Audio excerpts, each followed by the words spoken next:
these kids have a chance. Like, the reason it matters so much is because they're not doomed. They're not done for. It doesn't matter what happened to them. They can come back. They can thrive again. They can learn. They can rediscover so because we know that, that's why we have to work so hard to make a better life for these kids.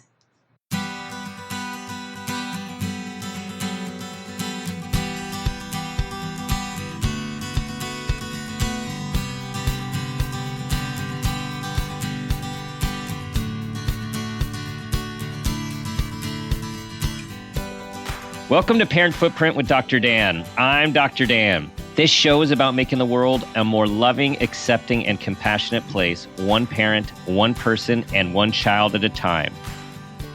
The key to raising healthy and engaged kids is for us parents to seek the same in our own lives while striving to be the best versions of ourselves each day.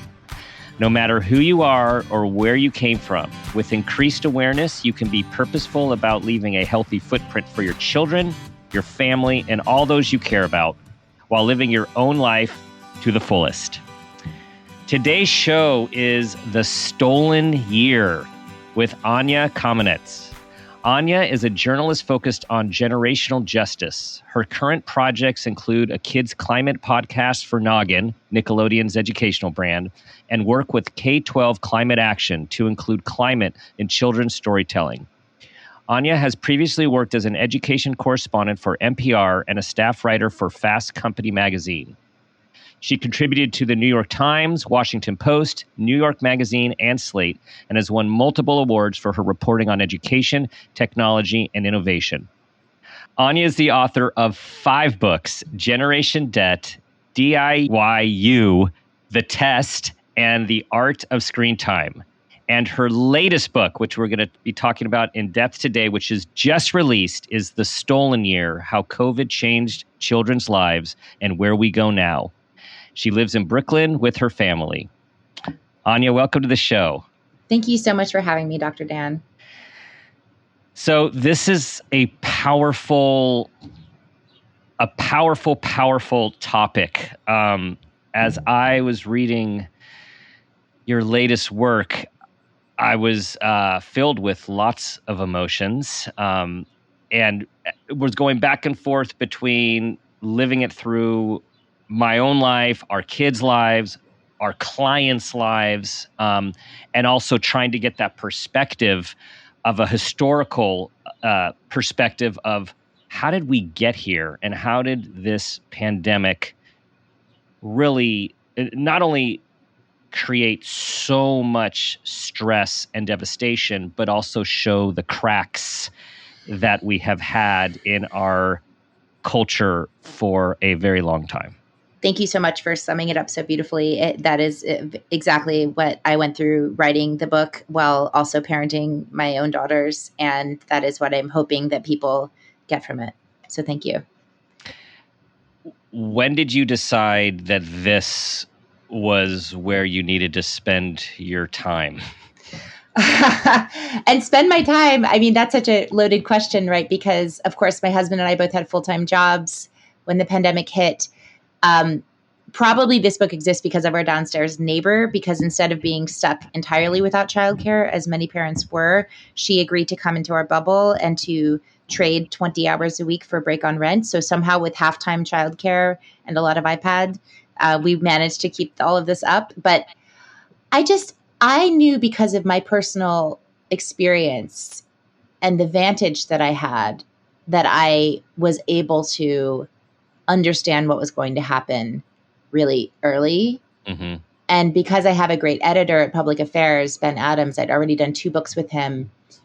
He and I started talking really early, and it wasn't long before he said, I think this is a book. And I was like, I don't have time to write a book proposal. He's like, you don't have to write a book proposal. Just send me the article that you just wrote, write me a description, and this book has to happen. So it was just one of those, like, he's a father. He had a 3rd child during the pandemic.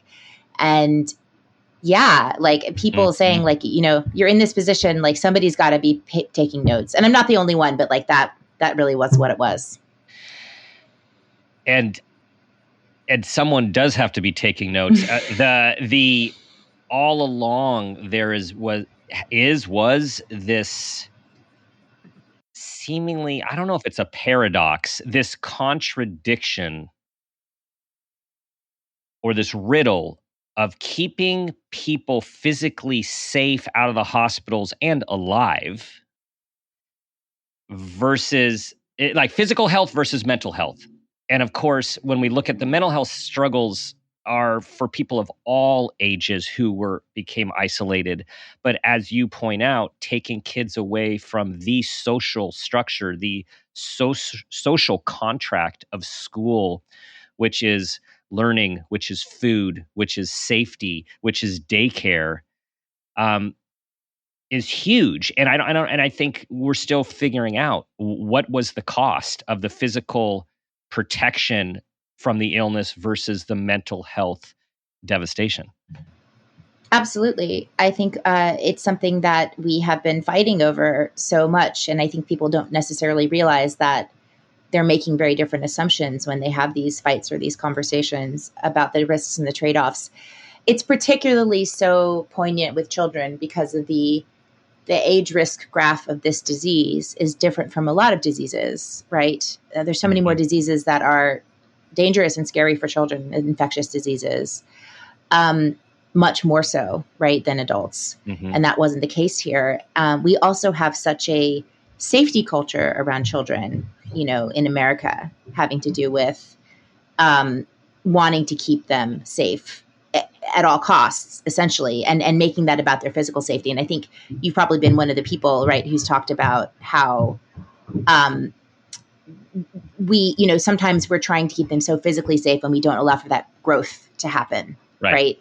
And this was such an extended version of that, right? Where we said, well, body is the most important thing, and it is, but how do we measure the relative risks and trade-offs? Bars were open and schools were closed. Like, how do we reconcile that? We have to answer for that. We have to talk about that because America, and particularly blue state America, was the place where that happened.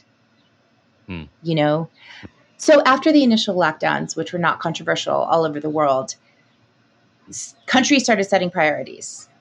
In Europe, the global health authorities were extremely clear in stating that children should be put first in all the decisions that they made. And so in later lockdowns, they always prioritized children's nurseries and schools over other accommodations. And that's just something we had a lack of coordination. We put business interests above children's interests. And this was the result. You followed several families around the country, first with Zoom, and then eventually, face to face once that was possible. Yeah. I was just imagining your relationship as I was reading about your relationship with these families. And so, tell everyone about a few of these families and their journeys and struggles. So I think one of the ones that I think about the most is Jeannie, because Jeannie teaches school in rural Oklahoma, and she and her family are members of the Cherokee Nation there. And she has attended the same school since she was 5 years old that she now teaches in, and all of her children have attended it as well. It's a kindergarten through high school, very rundown with different parts of it built in different decades. And she loved school so much. It was so important to her. The value of education was so important to her. And it was so hard for her. And I think she ended up feeling like it was almost like a trauma response for her and for so many people in her community when school shut down, because it was the loss of that safe place and that routine place.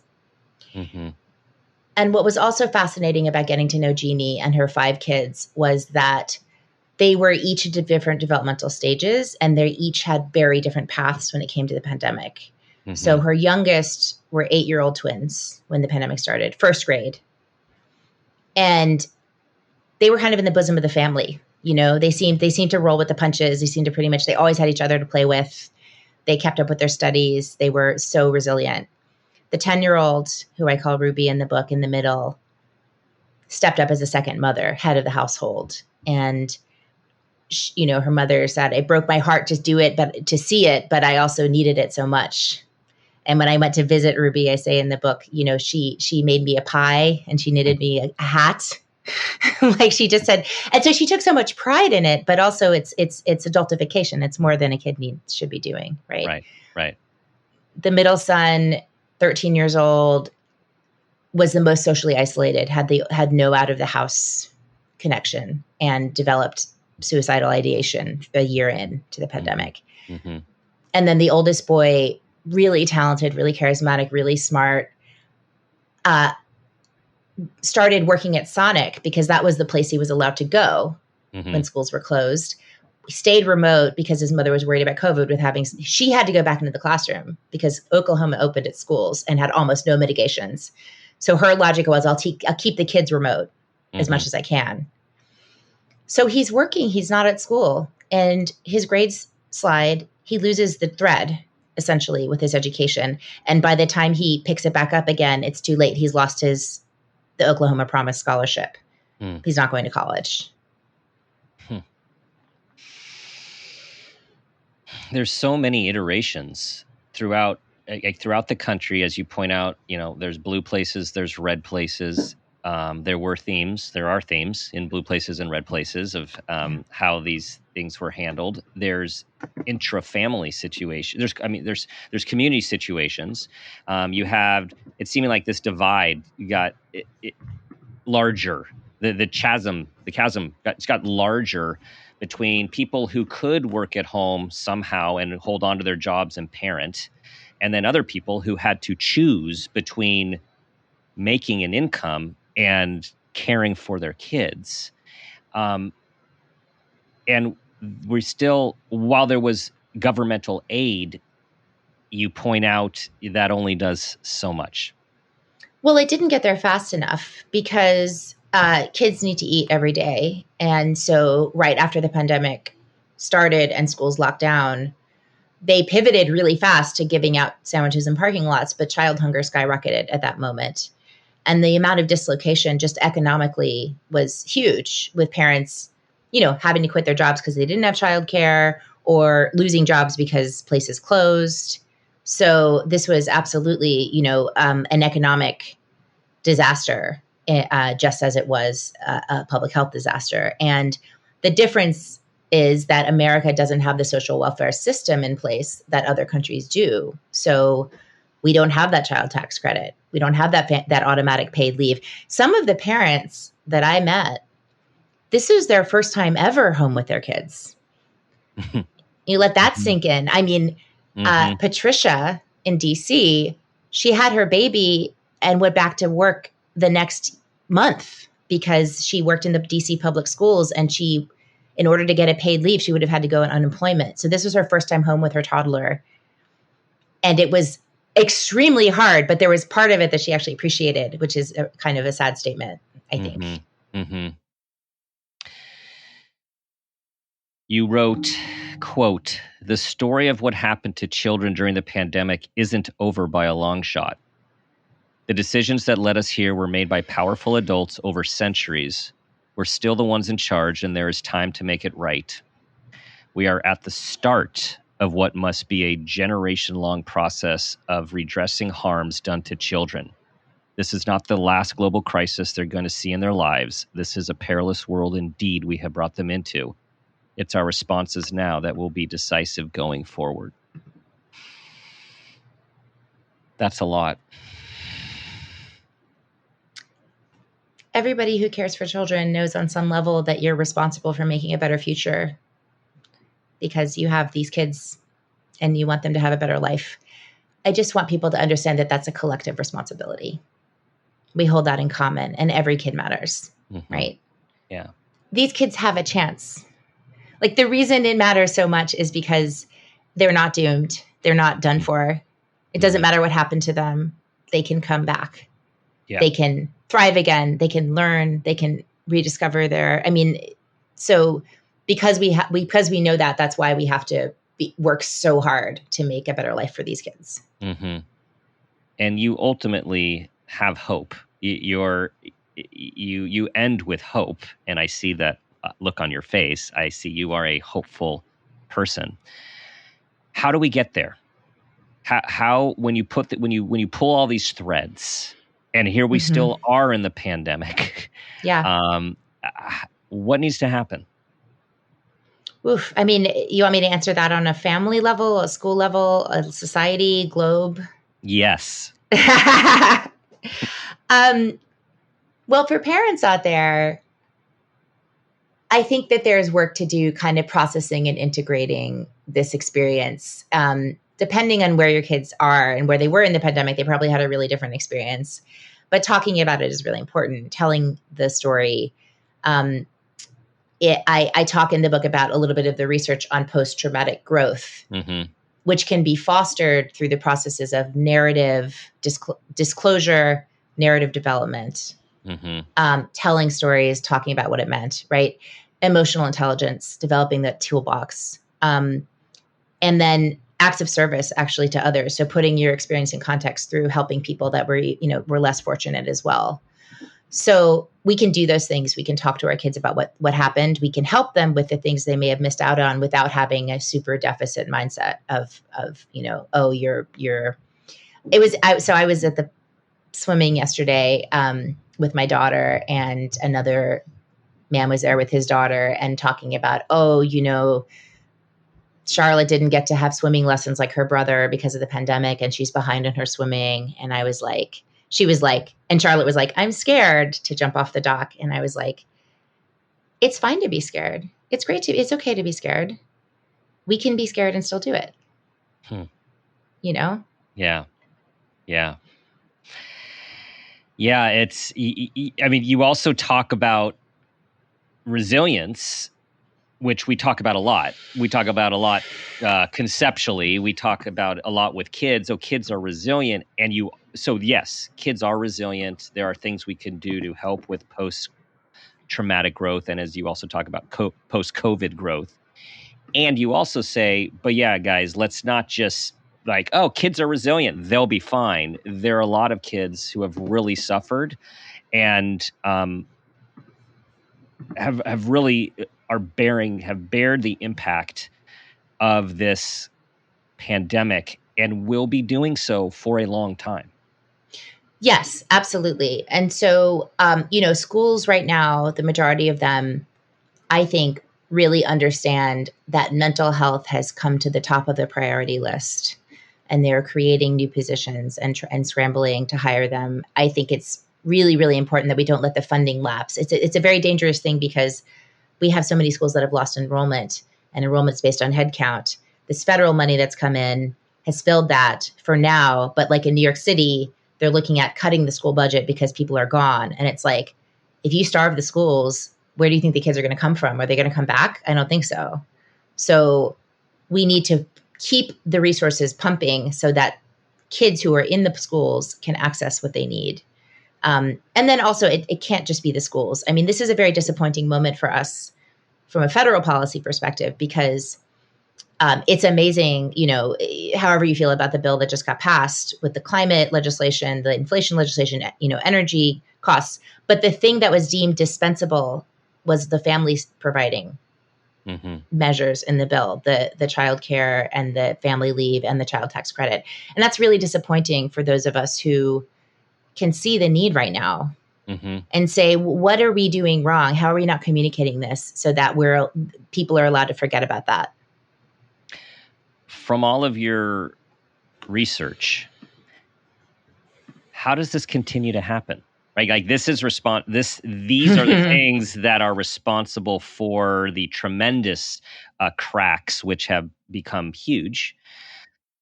And yet in a humongous aid package, trying to tackle lots of different things, these are still the things that fall away, that get cut out.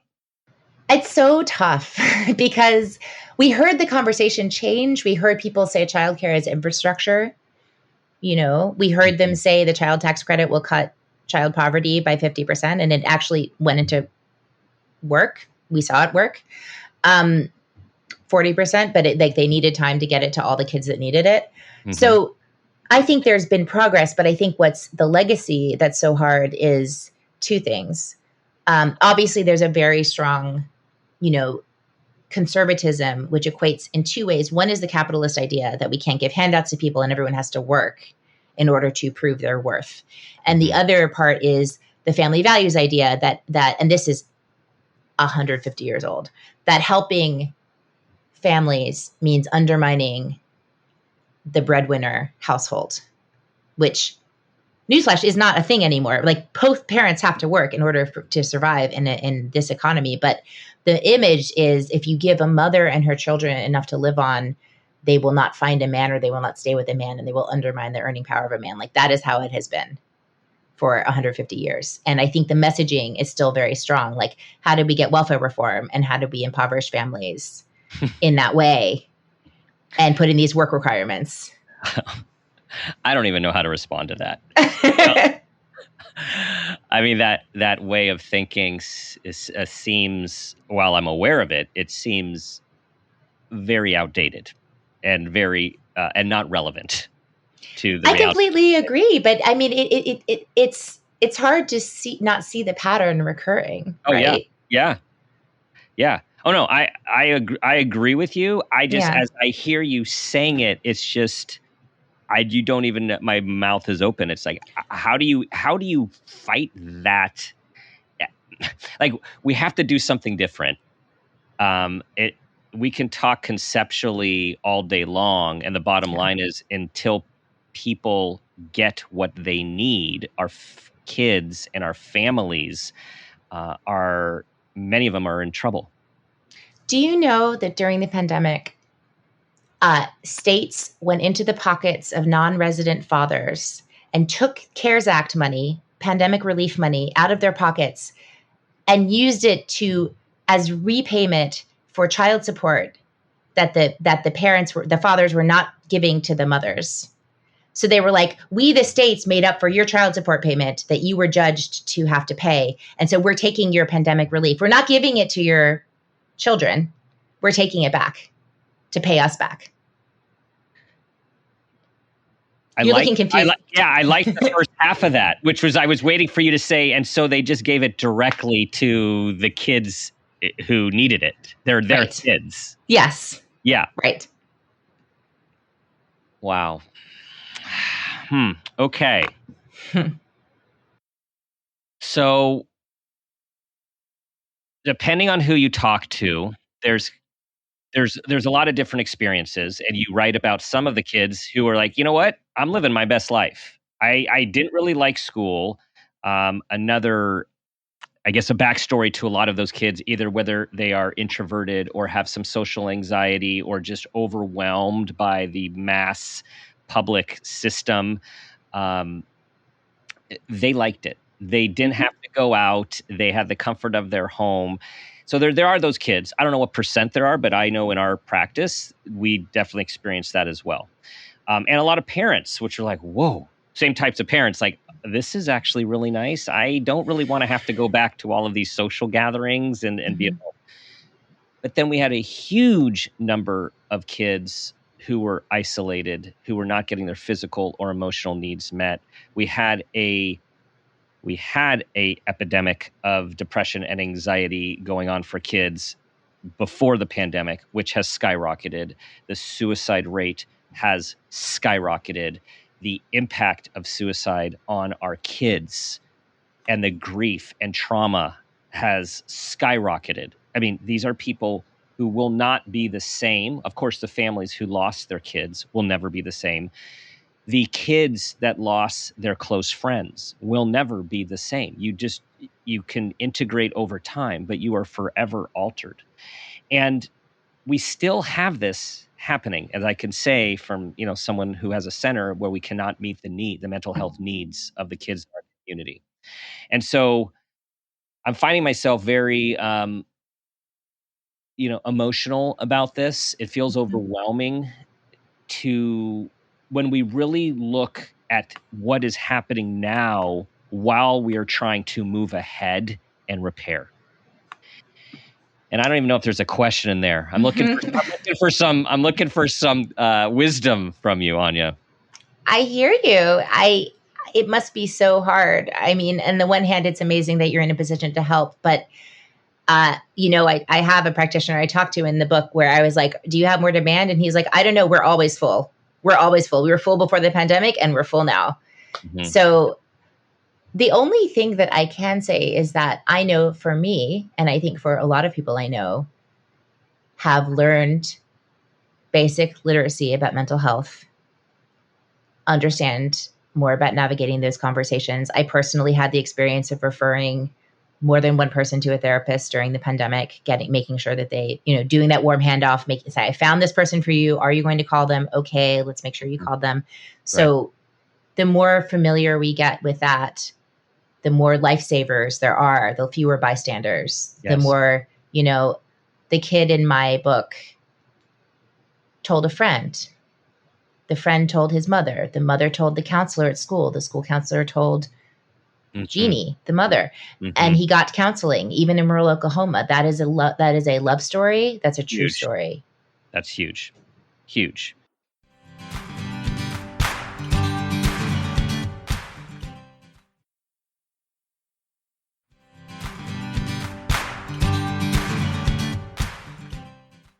Okay, silver lining. Yes, I like this. I like where you're going with this. Mental health support is getting, I believe, less stigmatized. It seems to be a regular thing that schools are trying to offer. Like you said, positions are popping out of the woodwork. They were there in some of these schools, but now people are really looking at this. I mean, so many schools have lost the lives of so many students that they can't ignore this. There's a new national hotline for suicidality that anyone can call. And there are more creative alternatives. There's more online therapies, whether it's Talkspace or others, where you can, and some really focused on teenagers. So there is an awareness of the mental health need. And as you point out, we have to triage this, and we can't just keep reacting. We need to get ahead of this and support the infrastructure that creates health with and without a pandemic. Yeah, that's very well put. Have you looked into youth mental health first aid? No. Okay, so I would just say look it up. It was invented in Australia and it's come to the U.S. About 2008.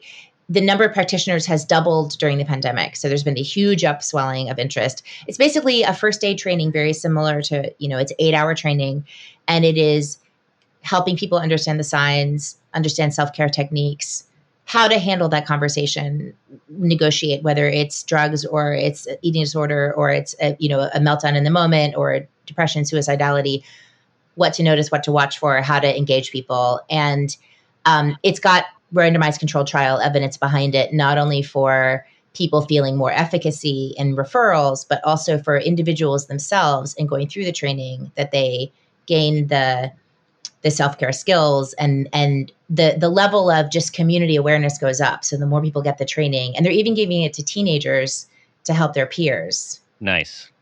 Yeah, because it's first aid, right? It's not going to replace the emergency room. It's not going to replace the doctor's care. But if somebody gets there and you're the person there, how can you help? Right. Okay, this is good. There are things that are happening out there. We're going from again, this is triage, right? This is crisis. There's crisis management, which many people are dealing with, and then there is different levels of managing health and mental health and providing different levels of care and support. And we know one of the main things that creates depression and makes it worse is isolation. Yes. So you have, this is why people need to be around people, and why the closures, the prolonged school closures, was so detrimental at so many levels for our kids. I can't tell you the number of people who told me when we got the kid back into soccer or gymnastics or the thing that they loved, everything turned around. Mm-hmm. Even just the lack of physical activity. Like, we can't discount that itself. Right. So important. And that activation energy to actually get out and do stuff. Yes. And foundational studies comparing exercise to medicine. There are so many studies that show in many cases they're equal. Exercise is equal to medicine or can even be better. And this is not a statement at all against pharmacology, which can be very helpful to people who are suffering. But just goes to show you how being sedentary and not being active, how bad that is. And conversely, again, being outside, being in nature. And we know the research on nature, just being around nature is healing as well. I can't tell you, all of that is so true. So true. I can't tell you, the youth sports people are tearing their hair out because in so many cases, youth sports restrictions continued even past school reopening and, things. So it was like, we are bringing life-saving experiences to these kids and nobody's even noticing, and it's tricky because there was transmission in high school sports. Like that's been documented as well. So these, again, balancing these very important interests. It is. And I do struggle with the debate over keeping the adults safe. Part of the closures were, it's not going to affect the kids as much or as bad, but they're going to bring it home to vulnerable adults, right? Which is true to some. It's true. So it's how do we balance? I mean, now we have vaccines, and in our current iteration of COVID, the vaccines, I guess the current virus doesn't really care whether you're vaccinated or not, or whether you just had it. You still can get it again and again and again. But where we are in history right now is hospitalizations are down. All the death and the hospitalizations, that is down, even though we still have a fairly high rate. But how do you reconcile this, Anya, with the kids exposing adults who can be more greatly medically impacted?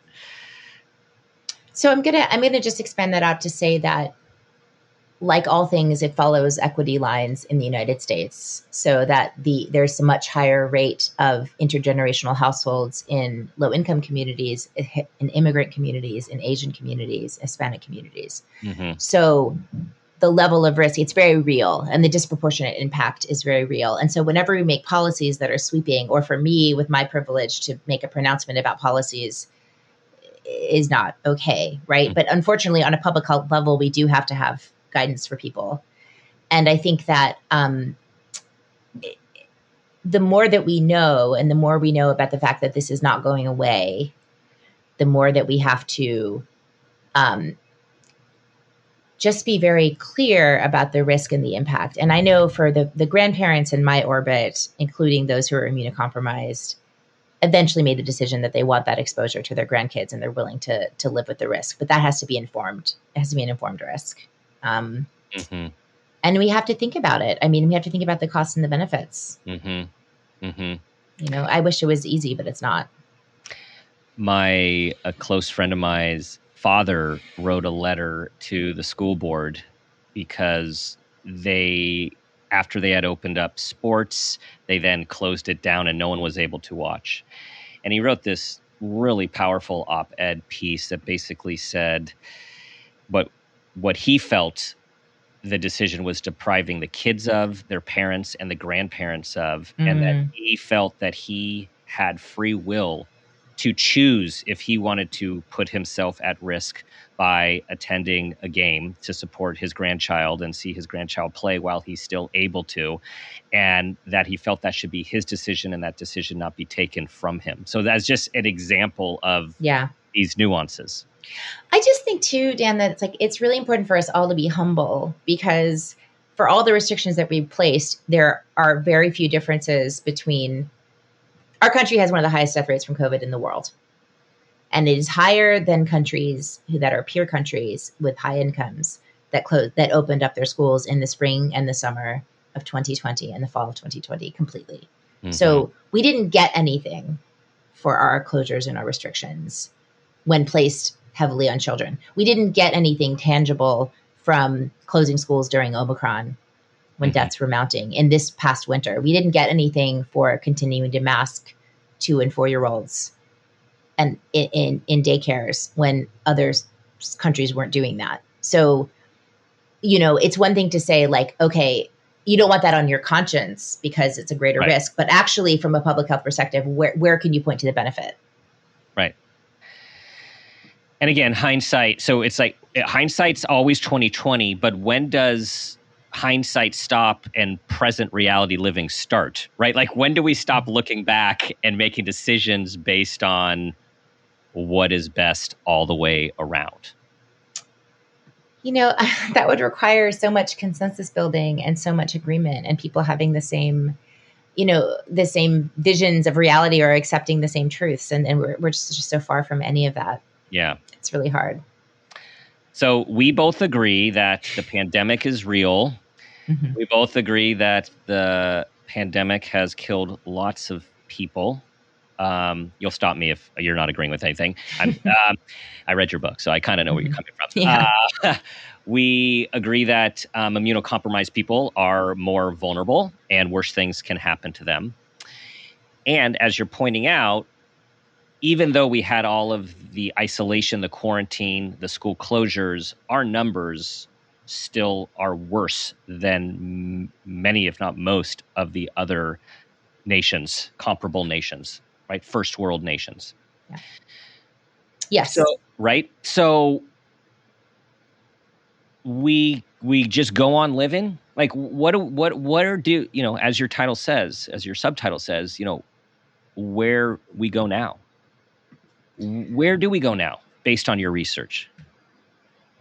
So I think that the public health messaging has evolved with a popular understanding and honestly a lot of fatigue, right, with a lot of these restrictions. But the public health, I'm hearing American doctors and mainstream public health experts and federal officials sound a lot more like Europeans in this 2022 year. We are going to keep schools open. We are not going to close schools. Now, are they doing everything? And the CDC has issued new regulations that are far more lenient in terms of when are we going to close? Are we going to mask kids? Or are we going to keep them home for 10 days? I mean, my book focused on 2020, but all the way into 2021, I talked to a father whose son had done 3 10-day quarantines in his first semester of 4th grade. That's absenteeism. That's not, education. So right. Understanding that's a priority. What are we going to do to make it a priority? We already talked about federal policies from an economic perspective, because one thing that better than mask mandates is paid leave for families, sick leave for parents when their kids are home. Mm-hmm. Keep the kids home when they're sick. How do you keep a school healthy? Very clear before the pandemic. Don't send sick kids to school. Mm-hmm. Don't send kids to school with a fever. Why do parents do that? They have nowhere for the kids to go. Right. How do we stop that? We give them money. And we make employers understand that this is the condition. So these are like the not so little things. Mm-hmm. And we're not even talking about remedying the situation. We talked about mental health, but we have to talk about high dose tutoring. We have to talk about the supplemental work that kids need, and how you design a curriculum so that you're focusing on the biggest priorities so that kids can continue to progress and be successful in school. Mm-hmm. Yes, we have lots to do. You quote Dr. Jack Shonkoff, the director of the Center for Developing Kids at Harvard University, who said, this could affect a whole generation for the rest of their lives. Mm-hmm. He's not sugarcoating it. Mm-hmm. Mm-hmm. I think that's exactly right. And I think, I worry about the kids on the older end of the spectrum, like the oldest son in Jeannie's family that drifted out of high school. The college enrollment numbers are way down. This is very worrisome. I worry about the very young kids who had their 0 to 3 impacted by this. Mm-hmm. But to say that it can affect them for the rest of their lives, this doesn't necessarily mean it has to mark them or stigmatize them. And right. I don't ever want to be associated with that. We can make it a time when we double down and we chose as a society to invest in the growth of kids and right. talked about it more than ever before and mm-hmm. felt that urgency that's always been there. Mm-hmm. And that's why your book And these conversations are so important because we have to be talking about it. I think as humans, we all like to I think it's a somewhat of a coping response. We just kind of keep moving forward and we try to pretend something that's terrible doesn't exist or doesn't impact us. And we just keep moving forward. And that doesn't help our kids if we're not talking about their experience, to your point, this health, this growth, this post-COVID or post-traumatic growth of let's talk about what we've all endured, where we are in history, and what this has meant for all of us. And talk about these narratives. And sometimes we don't know what our kids' narratives, we don't know what our kids' narratives are unless we actually hear it from them. Because a lot of kids, especially as they get older and teenagers, there's a lot of internal processes that are going on. And we all make up our own stories to make sense of reality. It's very well put. Yeah, I couldn't agree more. So if you're comfortable, what's the current status of your family? And as someone who's been in the, right in the middle of talking about this, I'm imagine with them a lot. Mm-hmm. Yeah. How is everyone? Yeah, I'm superstitious to answer that question. I have to say that, I'm super proud of my kids, and they got through this with a lot of grace. It was, 3 and 8 years old when the pandemic hit, so 5 and 10 now. And, there are social milestones. I think there's little things, there's interests that they may not have had as much time to develop. But their patience and their flexibility that came from this, their ability to be in their own world together and to play. They both love to read. They both love to draw. The younger one loves to paint. The older one loves to make music. And so seeing them bring out that side of themselves, I think for me as a parent too, like it's the whole family. Like I tried to be flexible. I tried to be relaxed and roll with the punches, but 2 years of deadlines getting pushed and things getting canceled and rescheduled and changed again. I finally feel like now I can say, I don't sweat the small stuff in a really different way. Yeah. I thought I was chill before. I was not chill before. I'm probably still not that chill, but I'm way more chill than I ever would have been. And I think that's going to be the benefit for them. Yeah. It does put things in perspective, doesn't it? I mean, who would have thought we would have a global pandemic? I mean, there are a lot of infectious disease experts who have thought this for a long time. Yeah. But for us other kind of people, no. Like, you can't even make this stuff up. And we didn't even get into in this conversation, because we don't have all day, everything else that has transpired during this time, from the BLM movement to the insurrection to, depending on where you are in the country, the constant devastation of our global climate change, whether it's floods or fires or hurricanes. There's so much that our kids are living in, and we're all trying to make sense of this as older adults who had our own stuff to live through, but not in this the pace, like, of the catastrophic things that have happened in such a short amount of time. I think we're still reeling from it and not going to really be able to make sense of it until we move on. Yeah, I think that's very true. I mean, I think that when I think about it a lot, actually, in terms of historically how people lived and what assumptions they made. And I think for me, I was born in 1980. So coming of age of what they call the end of history. And then I turned 21, like 4 days after 9/11. So it was like, oh, maybe history's not over after all. Right. Mm-hmm. Right. And just the times you come up in are such a harbinger of how you see the world, whether that's the Depression or World War II. And I think now as well. And what I'm hoping our kids see is not just the utter chaos and the barrage of instances and events, but, Mr. Rogers always says, look for the helpers, right? Yeah. Where are their solutions? Where, can I draw my kids' attention to Greta Thunberg or to the, Colin Kaepernick, people that kneel, people that march for peace, people that put their bodies out there, people that speak so eloquently, the Parkland kids, teenagers who are showing us the way and asking for a better future. Right. That's who I want my kids to look up to. Right.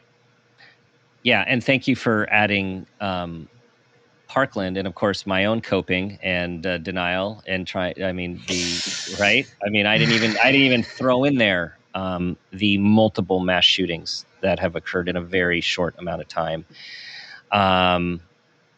All of the LGBTQ plus progress, and then obstacles. I mean, it just goes on. It goes on and on and on. And so this show is about raising awareness on an individual basis and on a community and global basis. And this is what you're doing, Anya. This is what you're doing by this really important piece of work in this book that is just out. Thank you so much. I'm so proud to be a part of your show and all the great work that you're doing.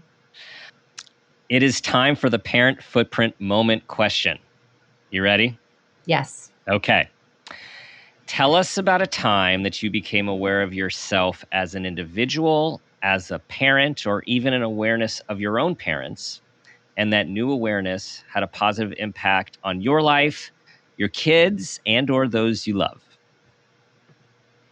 So it's funny because when I saw this question, I flashed on a moment that's actually quite literal to the name parent footprint, which is that I was postpartum, so first baby home, and I'm matching up her socks, as you do, and I was holding these little tiny socks, and I started to cry because I was like, how am I going to be responsible for another person's socks? My own socks is enough, right? But there's another person, she has tiny toes, and she can't even tell me if she's cold or hot. And suddenly I'm in charge of her socks. The metaphor. Yeah. But you know what? She's 10 years old and she can handle her own socks now. So thank God. And you did handle her socks. More or less. She might have been barefoot once or twice. She might have stubbed her toes, but we made it. Yeah. The awareness of the responsibility and the obligation of taking care of another human. I think from an evolutionary perspective, we're not meant to fully understand that until the babies come into our care. I think that's exactly right. Because who would sign up for it if you totally need? Well, you do. You have a second kid. You decide to just multiply it all. Well, that's that other brain thing that we do. We go into denial and yes. Yeah. Yeah. We're like, oh, yeah, that was fine. Well, I'm glad to hear your family is navigating this this last 2.5 year at this point adventure, and they're navigating it with as much grace as possible. And I'm sure that a large part of that is having you as a parent to talk them through this and guide them through. Thank you so much. Tell everyone where all the places they can find your speaking, your latest work, and of course, your other wonderful books. So my website is anyakamenetz.net. The book is The Stolen Year. It should be available where books are sold. I think the audiobook is getting a lot of interest. That's out as well. And I also have a Twitter, Anya, and I have a newsletter. If you're interested, you can find that by Googling Anya Kamenetz newsletter. Awesome. Everyone, go out and get this beautiful book I'm holding in my hand and holding up to the camera right here. It is The Stolen Year, and more than the stolen year. You'll learn more about what is behind the stolen year, how it's impacting so many of our families and children in our country, and what we can do about it with an ending of hope. Thank you all for listening. Please share this with anyone and everyone that you know will benefit. We love having you part of our community. We so appreciate your 5-star reviews. Continue to do your best to be that person you want your child to become. And ask yourself the guiding question I ask myself each day: what footprint do you want to leave?